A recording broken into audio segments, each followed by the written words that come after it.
कुटुंबियांमुळं आणि जेव्हा आपल्यावर कोरोनाचा महाभयंकर प्रसंग ओढवून आला त्यावेळेस सगळी पुढारी मंडळी घरात बसली, पण आपले फक्त एकाच निलेश लंकेजी आपले दैवत म्हणून आपल्या जनतेला वाचवण्यासाठी त्या ठिकाणी रुग्णांची सेवा करण्यासाठी उपस्थित होते आणि त्यांनी हजारो रुग्णांसाठी कोविड सेंटर सुरू केलं आणि त्यानंतर त्या ठिकाणी त्यांनी रुग्णांची सेवा केली. त्यांच्यातच ते झोपले, जेवले, पण त्यांनी स्वतःच्या जीवाची कधी पर्वा केली नाही. पण मला आणि बाकीचे जे पुढारी होते त्यांना एकच सांगायचंय की नेत्यांनी सगळ्या प्रश्नांवर लक्ष दिलं.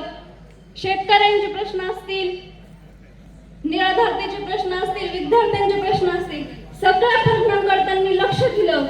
परंतु यांना त्या प्रश्नांकडे लक्ष द्यायला वेळच भेटला नाही, कारण यांना प्रहरीचे तळ चाटण्यातच वेळ गेला.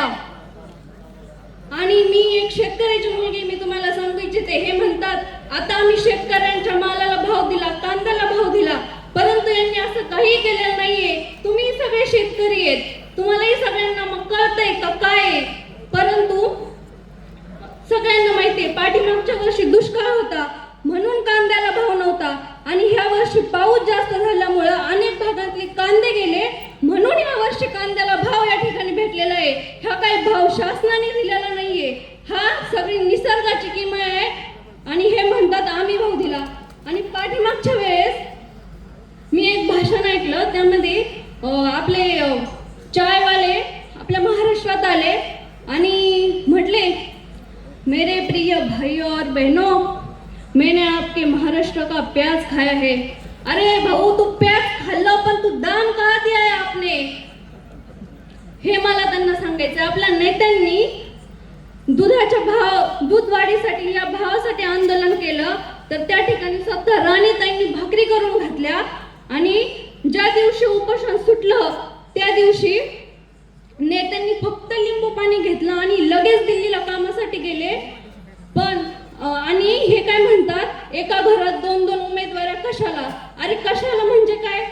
काम करणाऱ्यांना उमेदवारी द्यायच्यात का फक्त तुमच्यासारख्या प्रवराच्या धुणाऱ्यांना द्यायच्यात? अहो, आमच्या राणीताईंची उमेदवारी दिली तर सगळ्या लांडग्यांचा सुळसुळाट झाला. अरे पण कितीही लांडगे एकत्र आले तरी एका वाघिणीची शिकार ते करू शकत नाही.